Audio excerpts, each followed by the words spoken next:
Hi, I'm Paul Potratz with Helderburg Defenders, and we're located in Sharon Springs, New York. The reason I tell you that is I encourage you to come visit us. Come see the Defenders. We'll do some sporting clays in the back fields. We'll do some axe throwing, but anyway, we'll make it a lot of fun. Plus, we have all the Defenders. We're 3 hours from New York City. We're 3 hours from Boston and an hour and a half from the Albany International Airport. So it's a pretty easy commute regardless of where you come from. Today, I'm going to talk about Emma, the D110.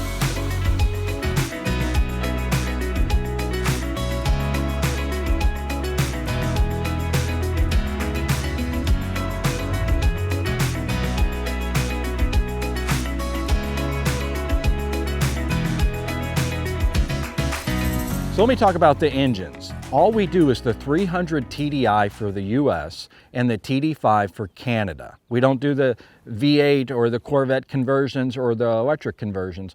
We stick with what's actually works. And I'm not saying that those don't work, but by us keeping that original 300 TDI configuration, the value of the Defender and just continues to go up. Anytime you do the V8 conversion or the Cummins conversion or the electric conversion, you pay a lot up front, but your resale value is really going to suffer when you decide to get rid of it, or if you're going to pass it down to your children and they want to actually eventually sell it.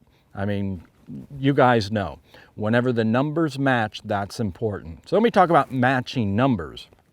One of the things that's exclusive to Helderburg is we keep the numbers matching. And what I mean by that is we put our trucks through the British Heritage Registry, and what they do is it's from the British government. They give us a documented, notarized, sealed piece of paper, and it has all of their original numbers. The original numbers being a number on the frame, a number on the body, a number on the engine block. So we keep all of those numbers matching. Therefore, these vehicles appreciate. I know it's hard to believe that you can buy a vehicle as an investment, but it's true. There's actually an association through the US that they track a lot of classic vehicles, and people will buy vehicles like classic vehicles or even something like a Pagani or a Ferrari, and they buy them as investments because they continue to go up in value. The Defender's been on the list through Forbes and Business Insider for the last 11 years in a row as a vehicle to buy as an investment. So it's one of the top 10 vehicles to buy as an investment. So there you go. There's your justification to your wife when you're telling her, or justification to your husband when you're telling him, honey, we need a Defender. That's how I actually got my first one, but it's a true statement.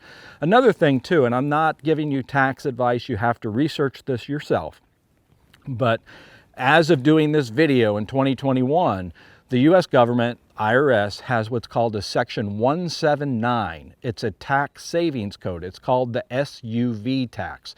Something like a D110 that weighs over 6,000 pounds. You can actually purchase the vehicle and you can do the tax write-off up to 100%. Again, I'm just quoting what the IRS website says, so research it yourself. So there's another incentive. All right, so let's talk about Emma. Let's get into it. So Emma is a British coat red with a beluga black. So we've done the two colors, and as you look at it, and definitely you can see more videos and you can see more pictures on helderburg.com.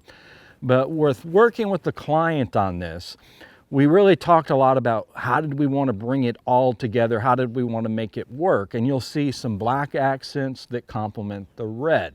It has a full roll cage, which is important to talk about roll cages, that the roll cage is a true roll cage. And what I mean by that is where you see it, where it's on the fenders, where it's bolted to the, or actually trivia here, just so you guys know, I end up saying things like fenders so you guys understand, but this is called a wing.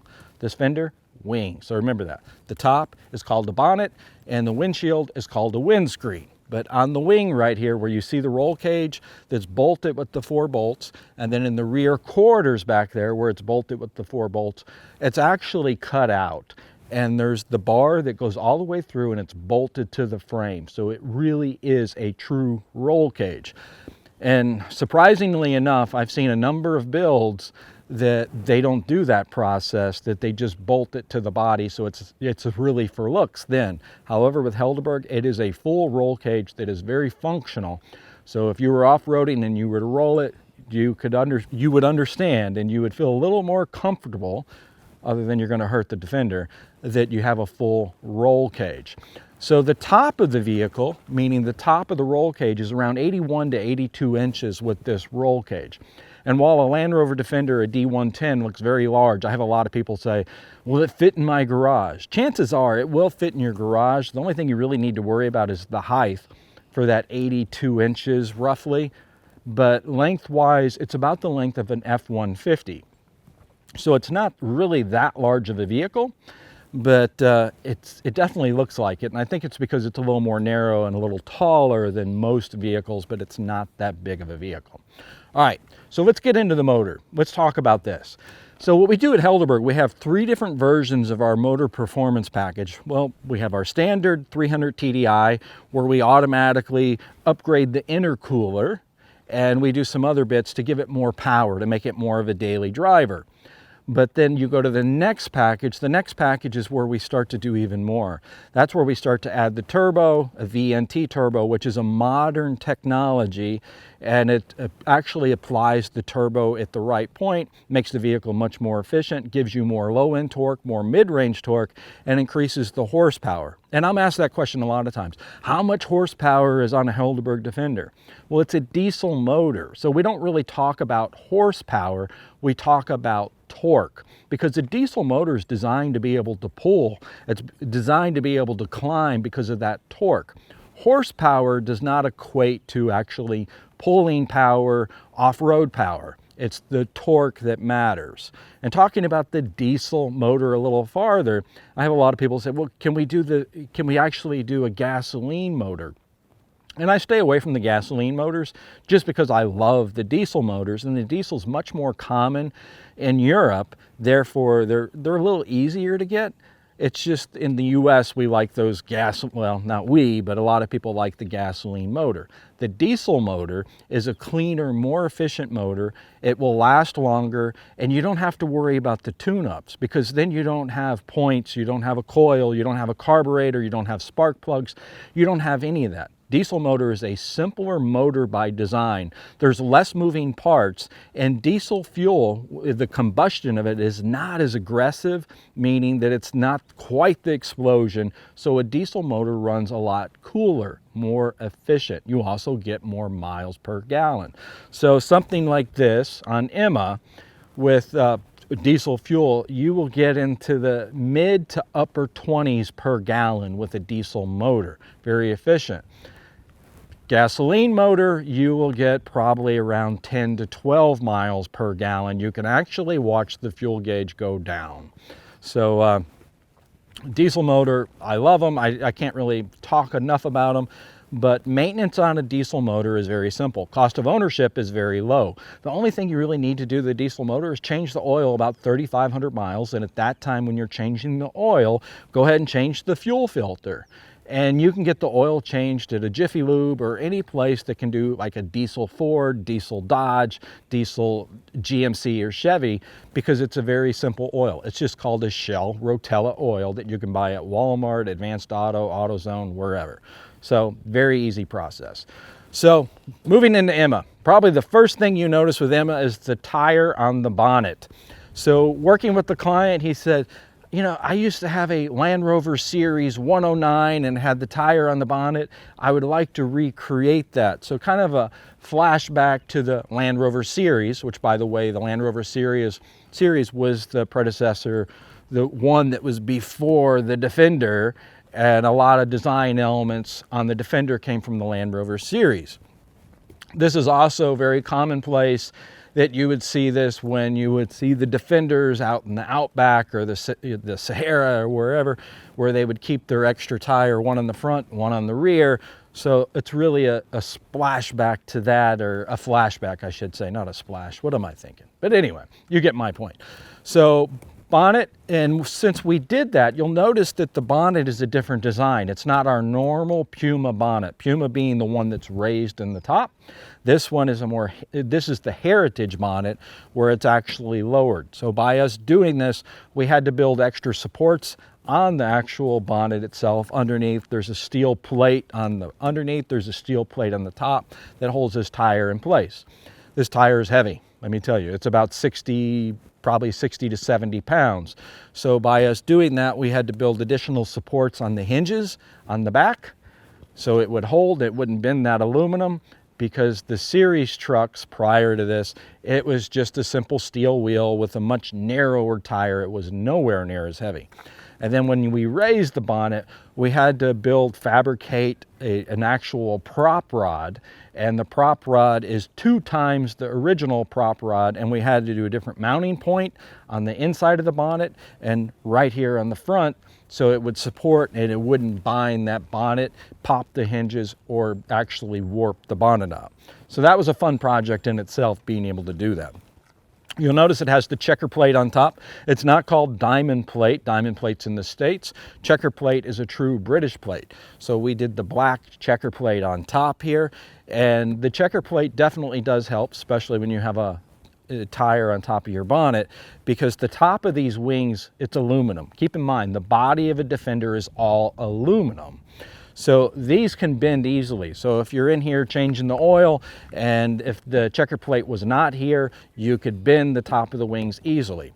Me, personally, I prefer not to have the checker plate because I like the paint, but on a practical sense, the checker plate makes a lot of sense. This one has the full roll cage, which you can also use as storage. You can do an add-on actual roof rack on top of this system. And another reason for the checker plate is to be able to climb up and stand on the wings. And you see a lot of people doing photos on Instagram where they're standing on top of their Defender, something I wouldn't do because the paint is just too pretty. So let's talk about the paint. That's probably one of the top 3 things that when people come to the farm or when they see a Helderburg Defender in the wild, is they talk about the beauty of the paint. So when you're building a Defender, paint is an easy way to actually cut some corners and save some money. However, it will show up in the long term, meaning within a couple years, the paint can start to fade. It can start to show that the preparation and the paint wasn't put on in enough coats and it didn't have a clear coat.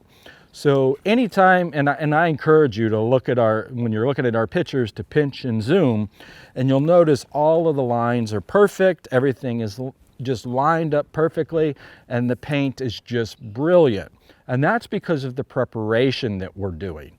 So when we're disassembling, which we do, every Defender that we build, it's a disassembly. We will drill all the rivets, we remove all the wings, we remove the top of the windscreen, not just the glass, the frame part. The roof comes off, the doors come off, everything gets disassembled on a Helderburg. And then we start building it back up. So the body panels, we spray the back side, we spray the edges, we spray the front side. So we're doing that with an epoxy, then a primer, multiple coat primer, because we're coating all of that aluminum. Therefore, you don't get the galvanic corrosion. A Helderburg Defender is really a brand new vehicle, and we build them better than they were originally because we're disassembling it, and Land Rover originally didn't paint the backside of the panels. That caused the galvanic corrosion. Galvanic corrosion happens anytime a steel touches an aluminum. It's a chemical reaction, and that's what causes the paint bubbling. It could be easy for a builder to cover up that paint bubbling just by sanding the vehicle and then putting a glaze over it and then a Bondo basically, and then spraying it. But that will come back to haunt you. So paint color, British Coat red, Beluga black. So if we're designing a Defender together, some of the things that we go over would be, what type of bonnet do you want? Do you want this? Do you know, tire on the hood? I'll tell you, it's hard to raise this hood, and you do want to check the oil on a Defender. It does not have the warning light on the dash, so it's something that you need to actually check on a regular basis, being like every 2 weeks. Not that it's known to have issues, but you're spending a lot of money on a vehicle, and part of the vehicle and having a Defender is that bonding experience. I know it sounds crazy, but you do want to check fluids regardless, I mean, because there is no warning light. So as we're going through the design of it, we talk about the roll cage, the hinges, the color, and by the way, you can have any color you want. Metallics, non-metallics, a flat, a matte color. I will warn you though, the flat and the matte color used to be very popular, and it's starting to die in popularity. So So if we're designing a Defender together, kind of think about the matte or the flat if you really want it, because it can look timed, it can look dated in a short amount of time. And the beauty of the Defender and a Helderburg Defender is to keep that fresh look and people wanting it for many years to come. That's what's going to help the value. Let's talk about the grill. So we have different grill options. On an average, we have about 8 different grills. This is the Kbx Plastic Grill, and I'll be honest with you, not really a fan of plastic or the Kbx grill system. Reason being that this is a mass-produced grill. You pick it off of a shelf. It's very popular. You see it on Instagram a lot, and I'm just not a fan of it. Reason being is we're doing this complete disassembly of this vehicle, and by the way, every part on the vehicle is being replaced, and I'll talk about that in a minute. But then we put this plastic mass-produced grill. There's other choices of grills that just are beautiful. This is a very popular grill. It is what it is, and it comes in a Santorini, which is the metallic black. It comes in a beluga black. It comes in a burnished silver, and then they have the colors that are quite honestly gaudy, that are like a red and blue and yellow and everything else that just, in my opinion, don't look good. Notice the marker lights. Marker lights, this is the smoked marker lights. You have the other option to do more of the heritage marker light, where one would be clear, then the other one would be orange, or you could do the clear marker light. So 3 different options of marker lights. Headlights are LED, and again, you have the options on the LED. We have about 3 to 4 different LED headlight systems, and again, all the lighting is all modernized, all new lighting throughout the vehicle. The bumper, LED lighting on this, steel bumper. It's a pretty solid bumper. The rubber bumperettes on the side, it's kind of hard to keep these always looking black. So I'm always spraying them to keep them looking black so they don't look dingy. But this is all new, everything is new. LED lighting, which actually works as a driving light. It does have a sensor in it, so when you start the truck up, it senses the voltage of the battery, the driving lights come on, and then when you turn the truck off, it's sensing the voltage of the battery, and as the battery drops, and it drops below that 13 volt threshold, then the lights automatically go off. So it kind of acts as a courtesy light for you in a way. The drawback of these driving lights working off of the voltage, though, is you cannot put a trickle charger on the vehicle, because if you put the trickle charger, then the driving lights think that, hey, we're actually running, the alternator's charging, and the driving lights come on. Only way to use a trickle charger is to disconnect the battery and then put the trickle charger on, which it's easy to get to the battery because the battery's right under the driver's seat. You pop the lower cushion, pop the flap up, and there's your battery. Nudge bar. I get asked questions about this a lot. So this is a rubber, and it's a very dense, it's very hard nudge bar, but it's a hard rubber that's attached to the front. It bolts to this bumper here. It doesn't work on all bumpers. This is kind of a flashback of a Camel Trophy series, or more of a modern feel, and depending on the design, it can work. But we also have nudge bar, also called a bull bar, that could be a steel bar. The bumper, we have about 8 different designs, and you'll notice that a lot of times it's in 8s. Granted, there's some other ones, but you know, you can do this type of bumper. You could do a Terra Firm bumper, which is a very steel tubular bumper that you could see on Maxim, or you could do, for example, the Bowler Race bumper, which you would see on Hayrod on Helderburg.com, or on Enzo, black, silver. So there's a number of different bumper types, some with LEDs, some without. Whenever we don't do the LED in the bumper, we generally do the LED in the actual headlight itself. So let's talk about Emma's engine performance a little bit to kind of give you an idea of what's going on here. It is a 300 TDI, that's the only motor that we do for the States, but it does have a VNT turbo, which is a larger turbo. It's bigger than the stock turbo. Keep in mind, 300 TDI, that stands for turbo diesel. So all of them have a turbo. It's just Emma's turbo is larger. It has a performance cylinder head. Cylinder head sits on top of the engine, and that part, that component has more moving parts than the rest of the motor. This performance cylinder head has actually been blueprinted, polished, it's ported. In other words, what that really means is it has bigger waterways. So there's more water that's coming through the cylinder head into the block, meaning that the engine runs cooler. The springs are stronger and bigger, so that allows it to be much more of a performance cylinder, and what it's doing is it's giving you the low range torque and the mid range torque.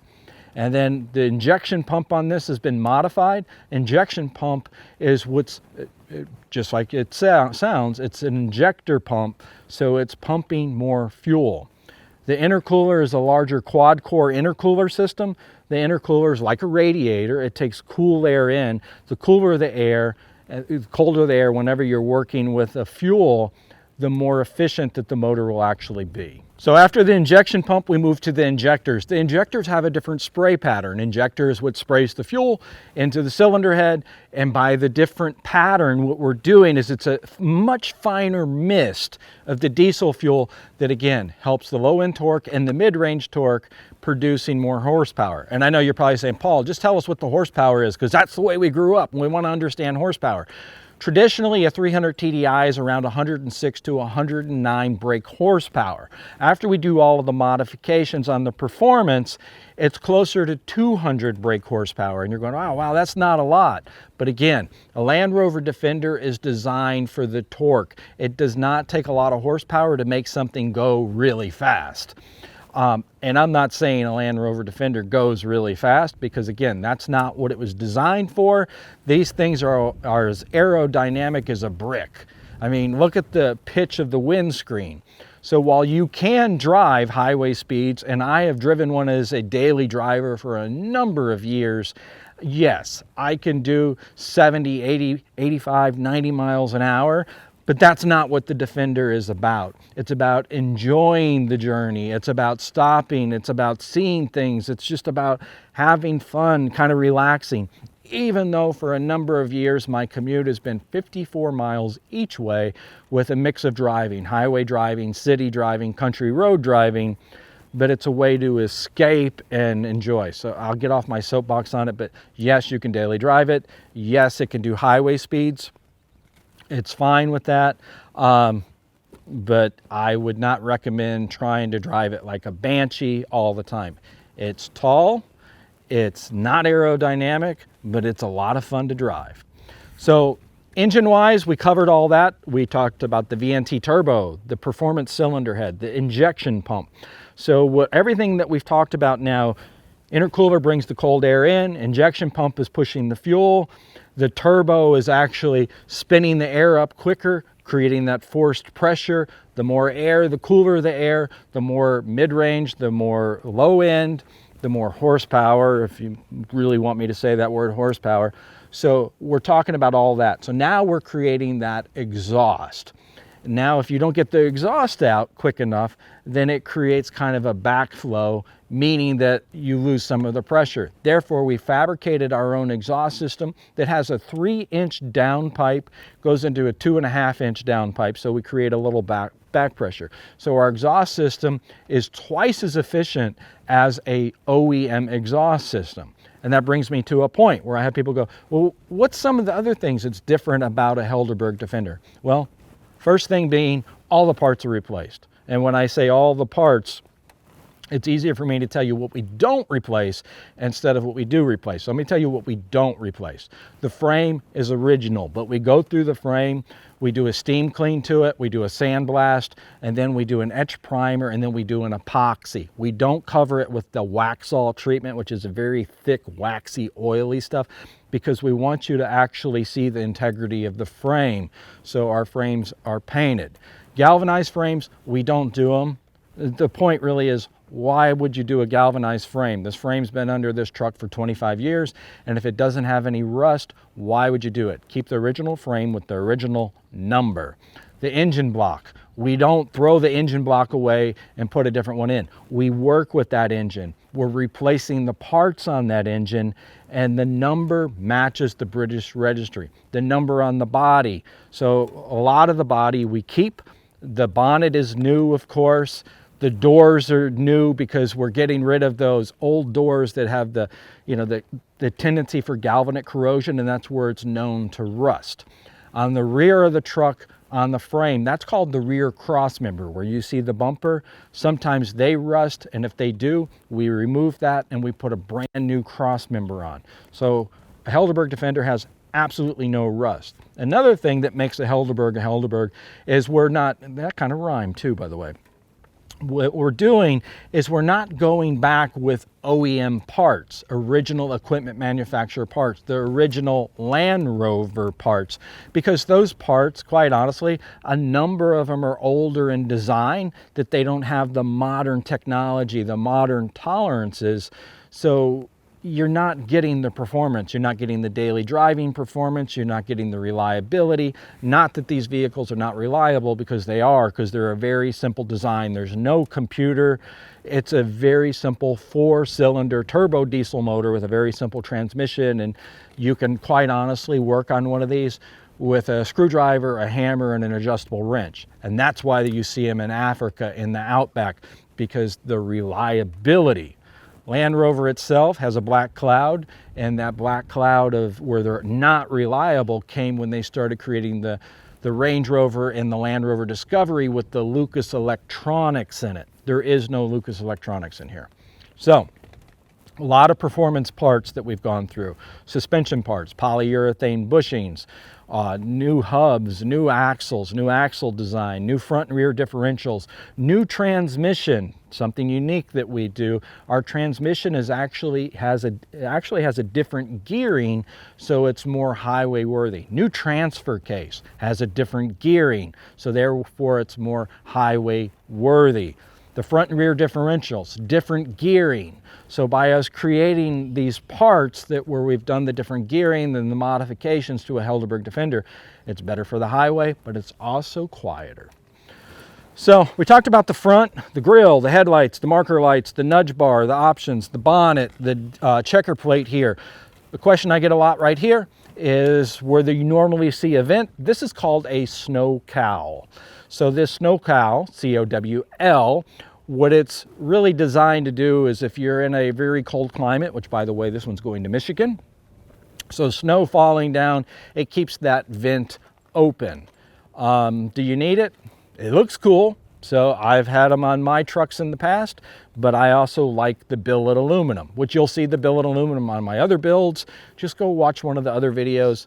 Love the billet aluminum that comes in a silver or a black, and anytime we can do metal, I'm all about it. So moving back a little farther, on the bonnet itself, you'll notice that our CNC hinges that are billet aluminum, and then the CNC hinges that are actually on the windscreen. Question I get asked a lot, does the windscreen fold forward?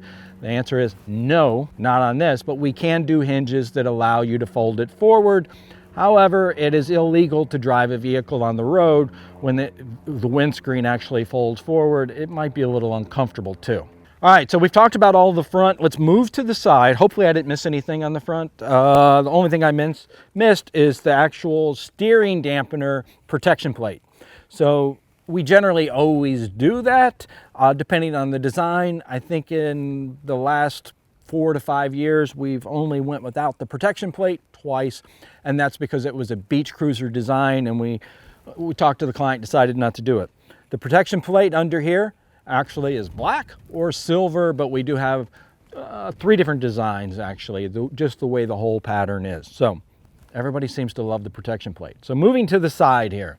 Talking about paint colors. Again, I talked about that we can paint any color. We talk about colors and how can you find some colors. I'm asked that often. And really the simplest way is to go to YouTube and just do a search. Do a search if you are, let's say green is the color, do Land Rover Defender green or Land Rover green or Range Rover green or Jaguar green, Porsche green, Triumph green, whatever you want to do, or Ford Model A green. I've been on the Ford Model A colors lately, and you're going to see a couple builds that are fantastic. Anyway, British Coat Red. This is a very close color to what's called Portofino Red. It is not a metallic, but it does have a pearl. We used a different color primer on it and put a little pearl into the paint to just give it a different color. And that's one of the things that we do at Helderburg is I love colors. I love the design. If you've read any of my posts, I wanted to be a fashion designer growing up. That didn't work out, so I get to design Defenders, which brings me a lot of joy. So British coat red body, and we did the arches in a different color. Generally on my builds, you'll see the arches, also known as eyebrows, that will be the same color as the body. That's generally the way I go. It creates more of a sleek look. It also makes it look like they were not added on after the fact.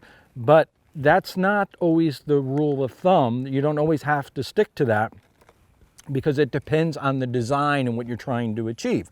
So by the eyebrows being a different color, generally it makes it look a little more rugged, and it just worked with the black bumper, the arch, and then the roll bar system, the bonnet.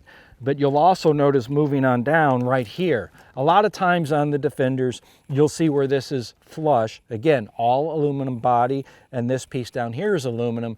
And then what a lot of builds will do is you'll see the checker plate that's up here. There's also checker plate below the door. I generally opt to not do the checker plate because, again, it looks like it was just bolted on, and there's other options that make a lot of sense. There's not an option up here that's actually practical. I mean, checker plate is the practical option here. Here you have options.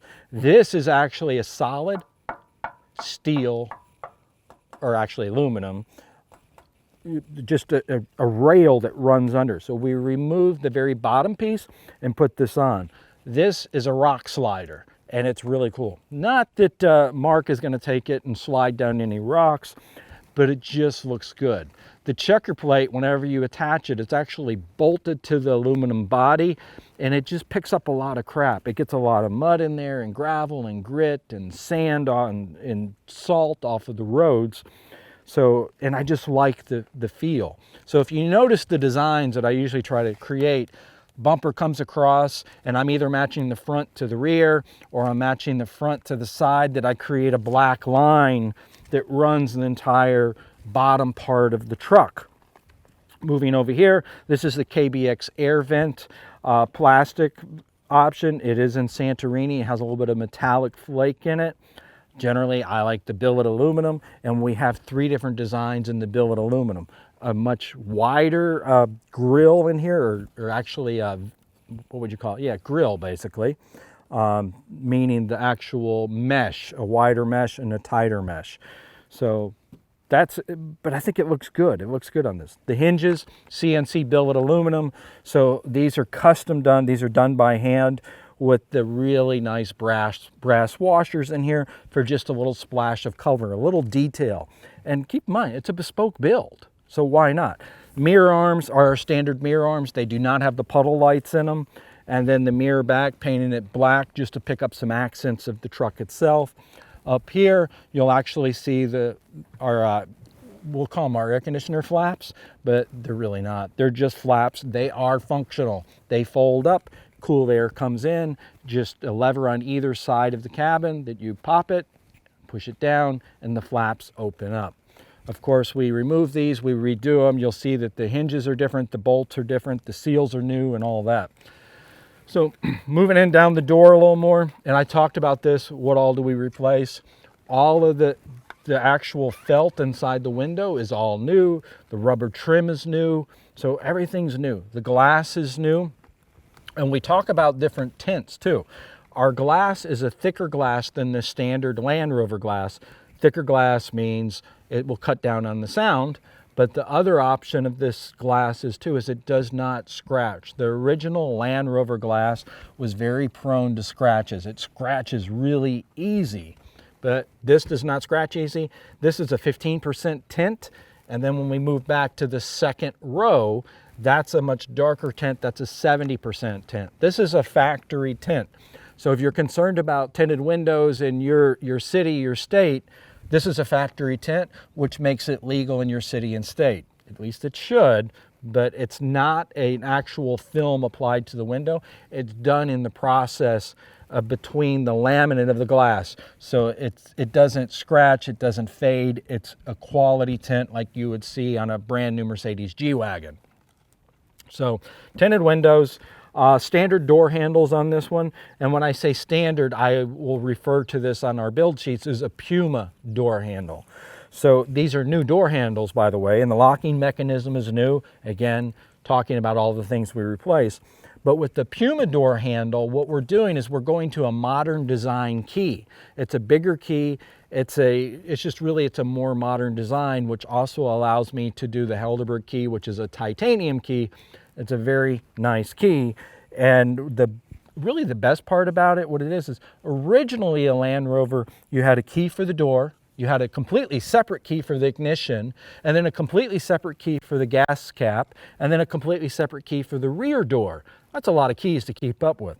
So when we change this, you have one key for the door, same key for the ignition. So we've cut down on the keys, and then of course you could do central door locks. So this truck, this Defender,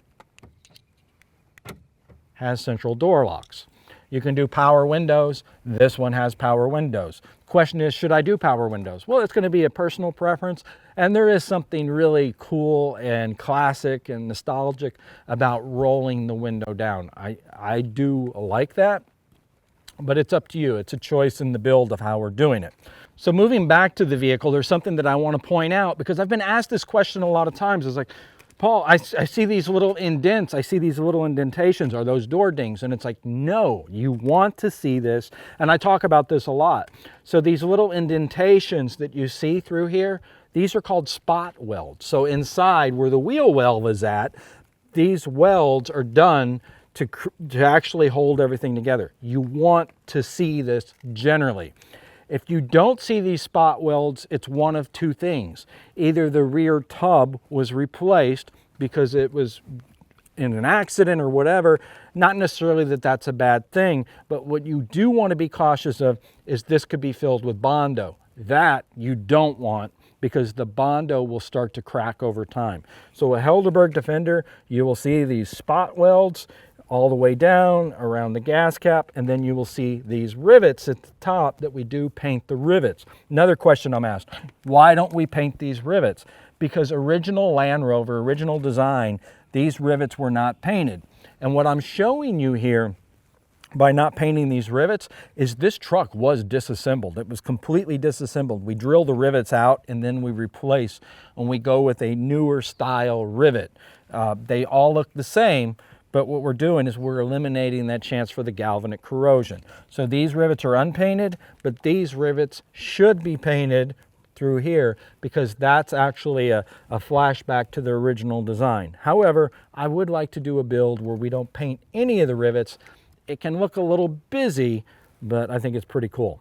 So moving on down through this, through the diesel fuel, I will warn you, make sure that you always put diesel fuel in there. Don't make the mistake of putting gasoline into this, because it will blow up the motor instantly. You will get about 5 miles down the road and the truck's done for. So diesel fuel.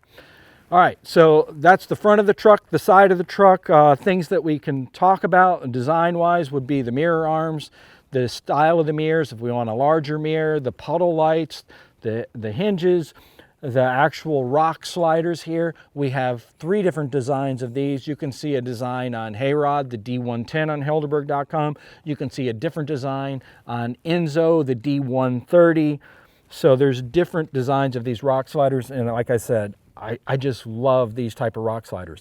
Step ups, so our step up, we do the black ones, because the ones with the stainless steel trim on the top, they look a little dingy. If we're building a D90 soft top or even a D110 soft top, one of the options that I will suggest is let's get rid of this rubber step up section here, and let's do a mahogany tread or a teak tread. So in other words, the step up piece on the top of it would actually be wood.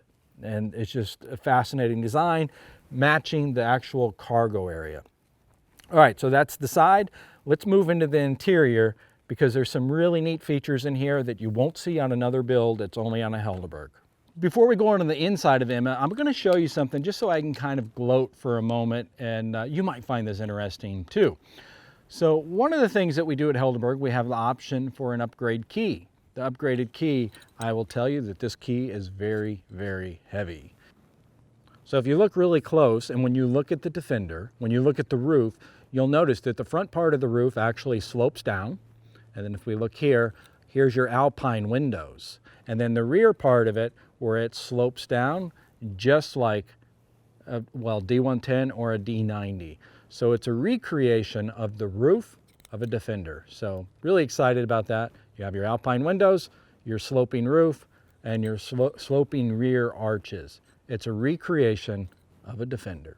All right, so let's go into the inside of Emma and talk about something that's neat, unique, and really specific to Helderburg. So unlock the doors.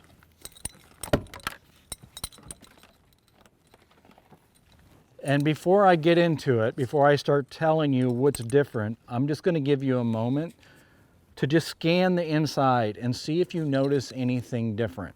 And as you're scanning the inside, I'm going to give you some of the details of this D110 Emma. So it has the performance engine modification, it has the performance exhaust system, it has the highway transmission, the highway transfer case, the highway front and rear differentials on it, has a full roll cage that's functional. It has 15% tint windows on the front, 70% tint windows on the rear, single pane glass on the cargo area. It has seating for 4 because it has a center cubby in the center front, center cubby in the actual center second row. But we did not do any cargo seats in the rear because there was no need for them.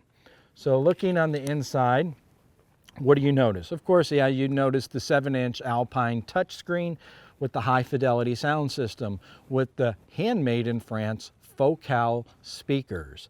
It has a 5-channel Alpine amplifier that's powering the focal component speakers. So it has tweeters in the dash, and these are not the inexpensive Focals, by the way. These are the high-end. It has mid-range in the seat boxes. It has a custom sub that's a Focal, basically a custom sub box that's under the center cubby in the second row. The Alpine amplifier is under the seat box, under the driver's side, which is connected directly to the battery for the direct source power. It has high fidelity cables that run to the speakers. It has a backup camera. It has Apple CarPlay, Android CarPlay. It has Spotify, Sirius, Bluetooth, hands-free calling. It's a voice-activated system. So it has all of the audio features. It has heated seats. Of course, I didn't mention it, but it does have the LED light bar attached to the roll cage on the top. It does have a rear wiper. It has the billet aluminum door handles, billet aluminum air conditioner or heater vents on the top, billet aluminum shifter knobs. It has the Momo steering wheel. It has LED lighting in the gauges themselves, so it's actual mile per hour gauge. And with the brushed stainless steel trim rings on it. And it has, I think I already said the Momo steering wheel, but just in case I didn't, but it does have the red contrast on it, and it does have red seat belts. The leather is a black sand semi-texture with a black sand hard texture, meaning that it has more grain on the center of the leather. It has the Mulliner package, meaning it has the quilted leather, but you'll notice that the red stitching on the seats is not all through the quilted pattern. We wanted to minimize the red stitching. So just kind of taking a look for it. But do you notice the biggest thing on this truck that's different, that's exclusive to Helderburg? If you don't, I'm going to tell you what it is. It's the air conditioning and heating system. Normally, the Land Rover Defenders have this underslung unit that goes under the dash that takes up some knee room, some leg room. But this unit is all built in. So we custom fabricated an air conditioning heating box that's under the bonnet, and we're using the existing vents, so on the top of the dash, and we added additional vents on the center console. So on the center console, you'll notice the 2 vents on either side of the audio. So the BTU of the heat and the BTU of the air conditioning is much more efficient than that underslung air conditioning unit, which, by the way the systems were designed, and that's a design by Land Rover too, is that underslung unit was only your air conditioning, and your heating was completely separate that came up through the actual dash. So we've combined the two, the air conditioning and the heat, which makes your defrost on your windscreen work much more efficiently. And then with the BTU, that we're actually able to cool the entire cabin with the air conditioning or heat the entire cabin with the heat. Much more efficient system. Because if you've ever known anybody that's had a Land Rover Defender in the past or a series Land Rover, they'll tell you in the winter you're cold and in the summer you're hot. With this new system, you're not. It's modernized. So now that you had a good look on the inside and you kind of studied it and we played a little, Where's Waldo type deal, I want to point out a couple things. One of the things is the glove tray here. You'll notice that we always carry the color from the exterior on the inside. Just a little pop of color, a little splash of color from the outside. I always like to do here. And then of course you have the levers right here that is really an original. So this is an original part of the truck, the little lever itself that opens the vents under the windscreen. Really not much more to point out other than the leather is all bespoke. So it's a black grain leather that I just love, the grain leather. And then with the red stitching all the way through the dash. The dash pad is new. That's one of the things we replace. And it's actually padded. It's got a nice padding where it has a padding, and then it has a foam, and then we apply the leather. The door panels themselves are all the textured leather with the red diamond stitch, or not red diamond stitch, just the red stitching, and then the diamond stitch down here, the quilted pattern, the Mulliner package.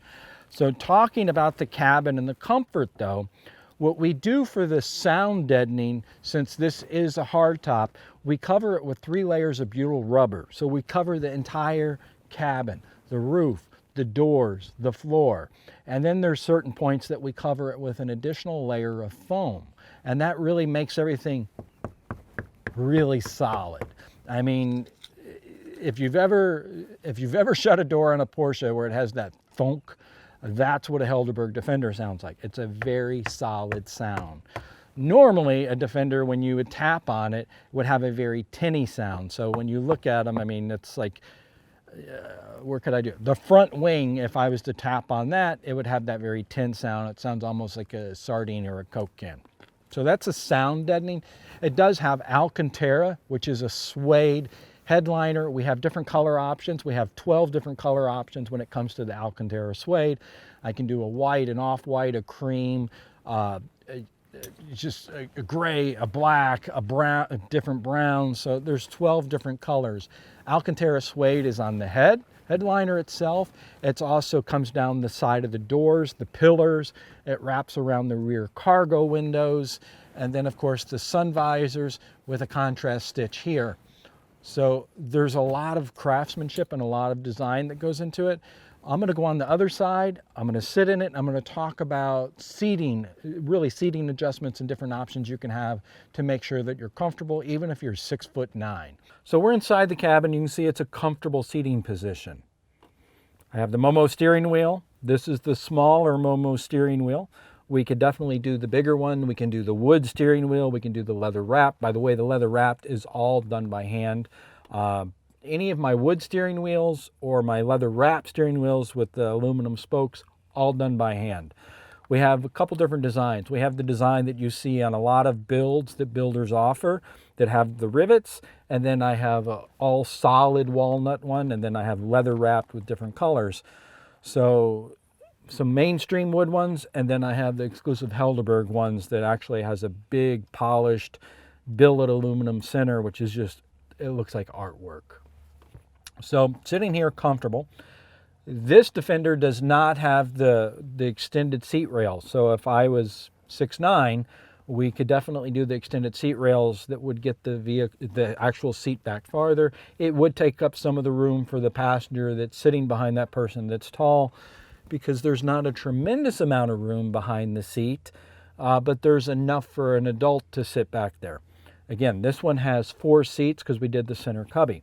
Part of the design process, though, is me asking you, how tall are you? How much do you weigh? I'm not getting creepy on you, but it is a bespoke build. The word bespoke means custom. It's a British word for custom, just like a bespoke suit. So we are building a Defender just like it's a custom suit that suits you. So sitting here, you'll see that the cubby is up. We have different size cubbies because we actually designed the cubby for what your slave length is. So when I'm sitting here, you'll see that my arm is in a very comfortable position, specifically for the gear shifter, and it's just comfortable. I'm not leaning, I'm not upright, it's just a comfortable position. My other arm sits right here on the actual top of the window. So this one does have power windows, and you'll notice the tint of the tint versus non-tint, how much of a tint that there is to it.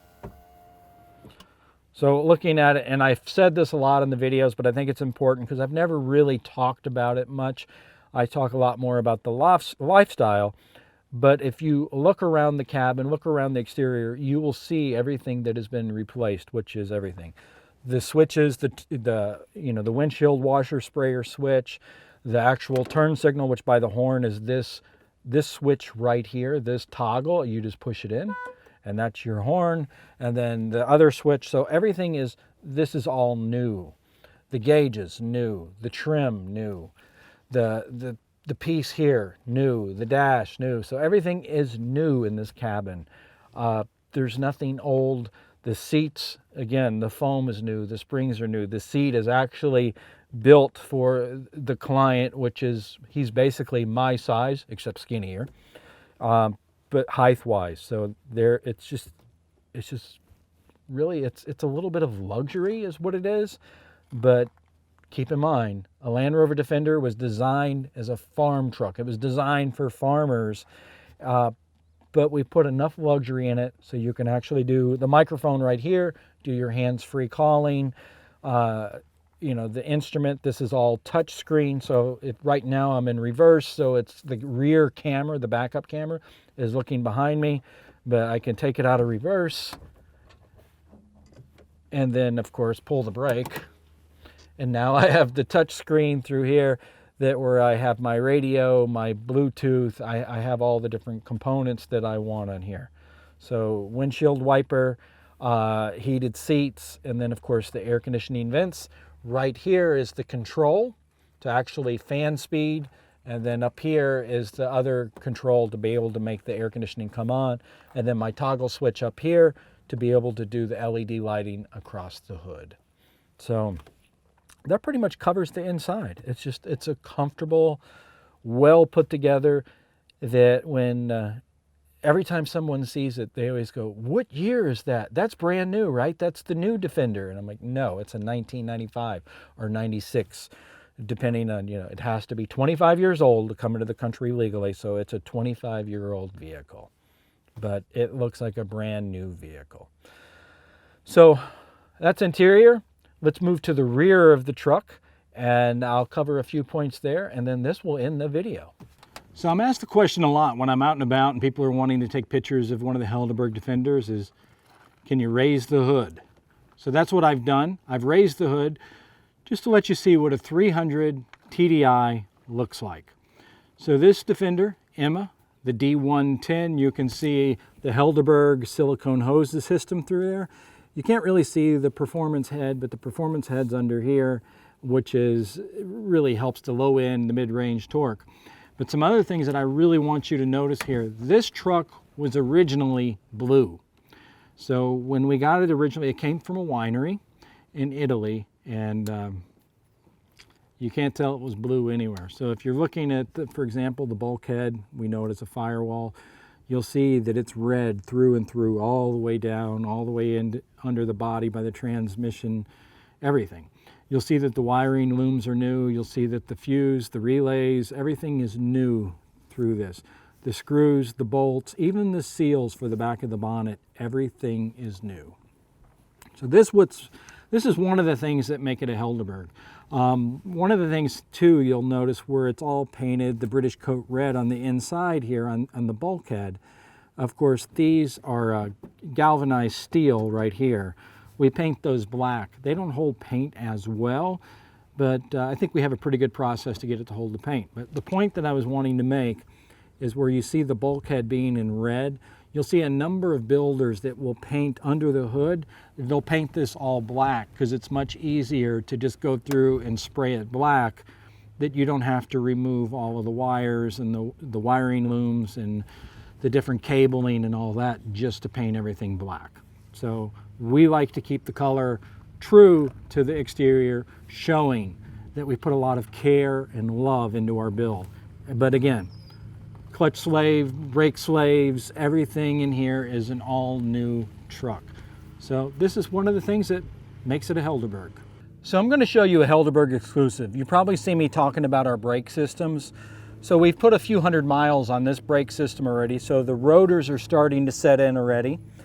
But let me kind of explain what's going on. And first let me start with, I've been asked the question several times, is it just a Brembo brake system with a Helderburg logo on it? And the answer is no, it's not. This is a system that we have CNC milled, that it's exclusive, it's our system. And I'm really proud of it, let me tell you, because it definitely stops the vehicle much faster. So to just kind of outline it, and then I'll go into it a little farther, this is a 6-piston system. So if you see on the side, there's a piston here, and a piston here, and it's on both sides. So what that's doing is a piston that goes in that actually pushes the brake pads against this rotor. So 6 of these versus our standard system is 4. So we have more pressing power. And then the pistons themselves are larger, the brake pads are larger, the whole caliper unit is larger, so it holds more brake fluid, meaning that it's creating more pressure on this rotor. So the rotor itself is a larger rotor than our standard rotor, and you'll notice that it has the cross drills. So it's actually, or slotted actually, so it's a slotted rotor. And what that does is it helps in wet conditions, and it also helps under heat, because these slots help dissipate the heat and just really grab onto this rotor to bring in a really quick stop. So it's a huge, massive system. 6 pistons in the front and 4 pistons in the rear. So you'll notice big brake caliper, slotted rotors, but you probably didn't notice on the back side here is actually a plate. And this plate has a unique shape to it that it cups out. What it does is it actually creates an intake vent to grab more cool air as you're driving down the road, funneling the air right through the caliper, so you're keeping all of your braking system cool. So this is the ideal system if you're running this truck in the sand, or if you're running it down the road. It doesn't make a difference. It's just an excellent braking system, and what we've seen that it can do is it can actually move your stopping power to half of what the standard brakes. Don't get me wrong, the standard brakes are a great brake system. This is just an improvement. So this is the big red brake system here, and like I said, we're really proud of this system. It works like a charm. So we're at the back of Emma, the D110. That's a performance build. First thing, starting with the wheel and tire. So the tire, this is a BF Goodrich KO2. This is an all-terrain tire. It's a great tire. You can average about 50,000 miles on the tire. They're not too noisy. They do well in the snow, they do well in the rain, they do well in the mud. They're just an all-purpose, really good tire. BF Goodrich, I prefer that tire over the Cooper tire. The Cooper tires are really cheap tires. Let's just be honest. I don't like Cooper tires. They wear out, they're noisy, they don't grip. They're just like, and I've tried a lot of different tires. So this is the Sawtooth wheel. This is a 16-inch wheel. It's an alloy wheel. This is a very popular wheel, by the way. But the Sawtooth comes in a 16 and an 18.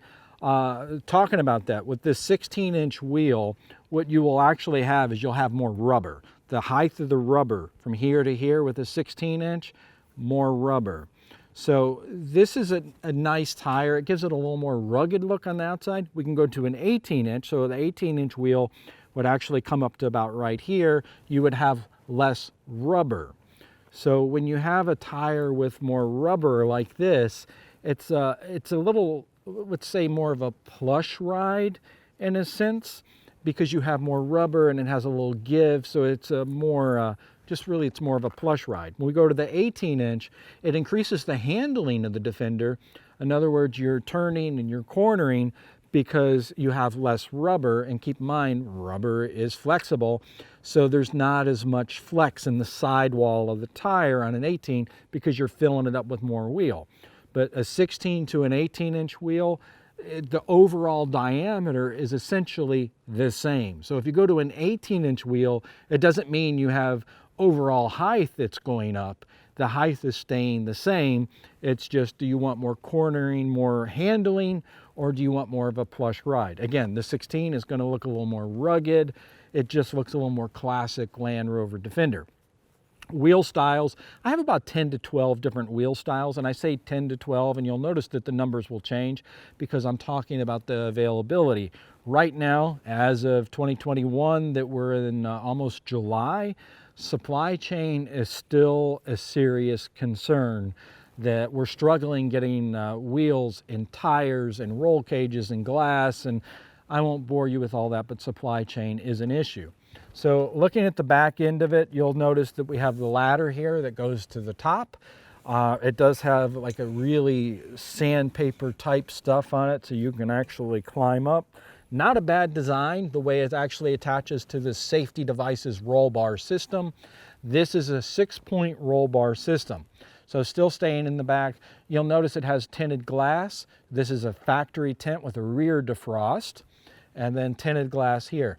And again, all the seals are new. Even the seals under the roof, we do remove the roof. This is all removed. Everything's disassembled, but all of the rubber trim is new. All of the seals are new. The inside seals, everything is new. The actual premium tire carrier that's put on here, this is basically a standard design that we do because it's just tried, true, and proven. This is a heavy wheel tire combo, so we have to do extra reinforcement for it. It does have the latch. We'll go ahead and open it up. Oh, there's something that I want to point out. I think it's really important that a lot of times I'm asked. You'll notice on the rear that you'll see the 2 lights on the lower, the bigger lights. A Land Rover Defender only has 1 backup light. So if you see a video of one of ours and you only seen 1 backup light, just know that that's the way it's supposed to be. There's not a light that's out. Or if we're building one for you and you get it, understand there's 1 backup light. All right, so let's go ahead and open it up. It does have the windshield wiper on the back. And I think I mentioned it does have the 3rd brake light. So moving on the inside, you'll see the stainless steel trim, the carpet. It does have the sound deadening in it. And you'll even notice the bolts, that everything is new. The seals are new, the bolts are new. Everything has been replaced. This one does have what's called the NAS rear step bumper. It does have a 2-inch receiver, and then we can wire it. So if you're pulling a trailer, you would have trailer lights too. So really durable bumper. Moving on the inside, this client did not need the cargo seating in the rear. And you do have options when it comes to cargo seating. We can do the center facing bucket seats, which is a very classic design, very Defender-like. They do have seat belts, so you have seat belts for 4. There is enough room for 4 adults to sit back there with the center facing bench seats. And then we could do the center facing bucket seats, which would be 4 seats, again 4 seat belts.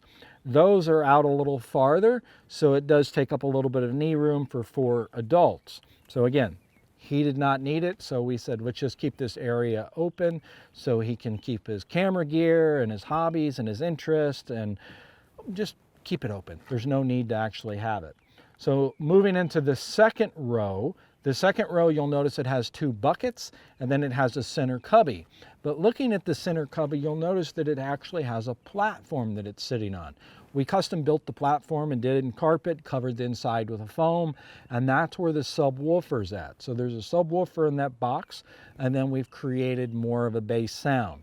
So understand, when I talk about the hi-fi fidelity systems, and the subwoofer boxes, I am not designing a stereo system for that thump, thump, thump, you know, those irritating guys that pull up to the red light. I'm designing an audio system to have full sound. So the highs are there, the mids are there, the lows are there, that all of the sound is there. It has the utmost clarity. So subwoofer is right there. In the front, I talked about the tweeters are in the dash. The mid-range are actually in the seat boxes, which is a unique place to put them. I don't think you've ever seen it there before, but it has a good full sound. And then in the very rear back here, on the inside is the other focals. We go with a larger focal, handmade in France speaker here. So it's a pretty simple design. And then you see the backup camera. up nice and high. And then it does have the lines. When you go into reverse, you can see the lines, so you're backing up. But just as the backup camera says on the screen, don't always trust your backup camera. Be cautious. But anyway, it does have the backup camera with all the Alcantara suede all around the windows. I do really like the red seat belts on it. The last thing I want to point out, if you'll notice, is the cargo windows. You have two different options on the well, actually three different options on cargo windows. This is a single pane glass tinted on the cargo window. The other option could be a sliding rear window, and you can get either one. You can get the single pane tinted or non-tinted, and then you can get the sliding one tinted or non-tinted. And then the final option is panoramic cargo windows. So what that would do is you would have a panoramic glass, that this entire piece, you would not have this anymore. This whole thing would be glass. This whole rear where you see the red would all be a tinted glass, and it wraps around the side. So just kind of think about that. The entire side would be glass, and then wraps around the rear, all in glass. You do have the option to do a mahogany or a teak or a zebra wood in the cargo area, which is, I think, looks really nice.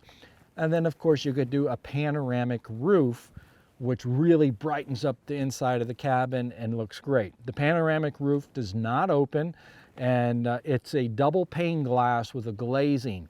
So it is designed for hot conditions. It does really well, but I'll tell you, if you want to see the panoramic glass, go to helderburg.com and look for Winston, the D90, and you'll see the panoramic glass and how spectacular it is. And then of course the windows on the sides here. And then of course the windows on the side top, the Alpine windows is what they're called. Those are new too. We replaced the windows on the top, all the glass is new, the seals are new, but the Alpine windows you can get clear or you can get tinted. I think that pretty much covers Emma, the D110. Definitely go to helderburg.com. You can see more pictures, you can see videos, and I would encourage you definitely watch the video where I took this one fly fishing, had a blast. And if you like the video, share it. Share it with anybody that likes to fly fish, likes the outdoors, or you think that they would love a Defender like we do.